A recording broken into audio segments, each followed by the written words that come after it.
जय श्रीमन नारायण। जो टिप्पणी मैं देने जा रहा हूं वह रामानुज दास श्रीमन गट्टू वेणुगोपाल स्वामी द्वारा दी गई है। अध्याय 11 विश्वरूप समदर्शन योग श्लोक 43। पितासि लोकस्य चराचरस्य त्वमस्य पूज्यश्च गुरुर्गरीयान् न त्वत्समः अस्ति अभ्यधिकः कुतोऽन्यः लोकत्रयेऽपि अप्रतिमप्रभावा। ओम।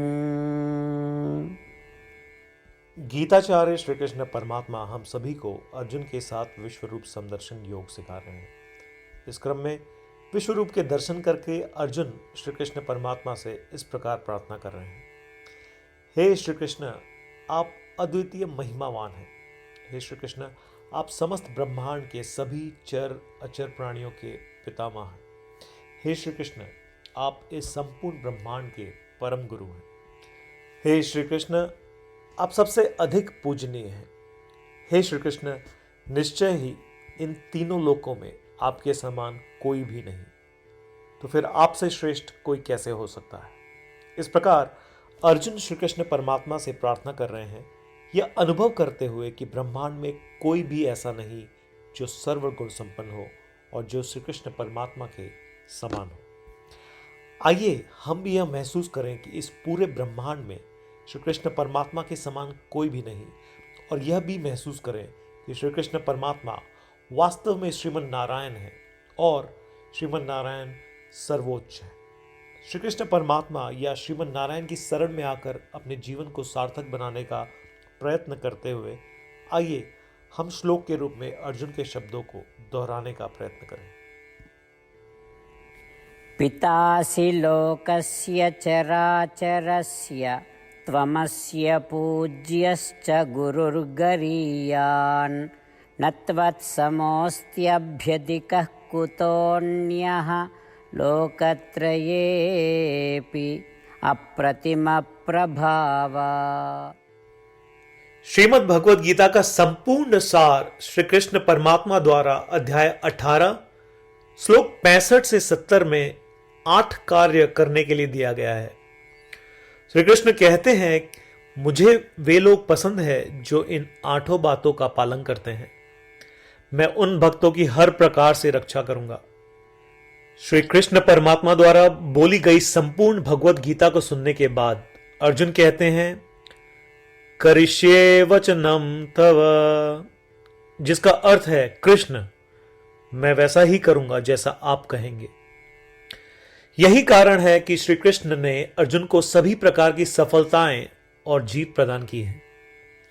आइए परमात्मा को वचन दे कि हम इन 8 कर्मों का पालन करेंगे। ऐसी कोई पूजा, तप या यज्ञ नहीं है जो परमात्मा को यह शब्द देने से बढ़कर हो। मैं कहूंगा कि ये 8 प्रतिज्ञाएं हमें करनी चाहिए। कृपया आप सभी इन्हें अपने दिल और दिमाग में सोचें। इस प्रकार श्री कृष्ण को अपना वचन देते हुए आइए हम सभी श्री कृष्ण के सुंदर चेहरे को खुशी से चमकते हुए देखें और आनंद का अनुभव करें। जय श्रीमन नारायण। ये है हमारे 8 वचन। हमारा पहला वचन, हे श्रीमन नारायण, जैसा आपने निर्देश दिया मैं हमेशा आपका ध्यान करूंगा और आपके बारे में सोचूंगा। हमारा दूसरा वचन, हे श्रीमन नारायण, जैसा कि आपने सलाह दी मैं हमेशा आपका भक्त रहूंगा। हमारा तीसरा वचन, हे श्रीमन नारायण, मैं अपने सभी कार्य आपकी सेवा के रूप में और आपकी संतुष्टि के लिए करूंगा। हमारा चौथा वचन, हे श्रीमन नारायण, जैसा कि आपने अनुसरण करने के लिए कहा था, मुझे पूरा विश्वास है कि मैं आपका हूं और मैं हमेशा अपने हाथ जोड़ूंगा और आपको नमस्कार करूंगा। हमारा 5वां वचन, हे श्रीमन नारायण, मुझे आपके शब्द मामेकम शरणम व्रज याद आते हैं, जो आपने सिर्फ और सिर्फ आपको ही समर्पण करने को कहा था। श्रीमन नारायण, मैं केवल आपके प्रति समर्पण करता हूं। हमारा 6वां वचन, हे श्रीमन नारायण, मुझे आपके शब्द मां शुचः याद आते हैं कि आप हमें शोक न करने का आश्वासन दे रहे हैं। मैं अब शोक नहीं करूंगा।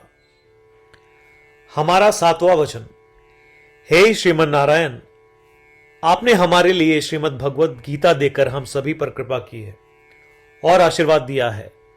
मैं कम से कम एक श्लोक पढ़ने या सुनने का वादा करता हूं। हमारा 8वां वचन, हे श्रीमन नारायण, आपने सारी मानवता को गीता प्रदान की। मैं गीता में आपके दिव्य शब्दों को उन भक्तों तक फैलाने का प्रयास करूंगा जो गीता से अपरिचित हैं। हमने अभी अभी परमात्मा को 8 वचन दिए हैं।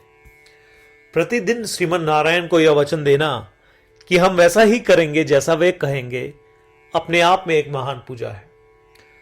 आइए हम उसे अपने अटल विश्वास के साथ अपना वचन दें। श्रीमन नारायण करिष्ये वचनम तव, जिसका अर्थ है, श्रीमन नारायण, मैं आपके निर्देशों के अनुसार कार्य करूंगा। सर्वम श्री कृष्णार्पणमस्तु। जय श्रीमन नारायण। पितासि लोकस्य चराचरस्य त्वमस्य पूज्यश्च गुरुर्गरीयान् न त्वत्समः अस्ति अभ्यधिकः कुतोऽन्यः लोकत्रयेऽपि अप्रतिमप्रभावा। ॐ पितासि लोकस्य चराचरस्य त्वमस्य पूज्यश्च गुरुर्गरीयान् न त्वत्समोऽस्त्यभ्यधिकः कुतोऽन्यः लोकत्रयेऽपि अप्रतिमप्रभावा।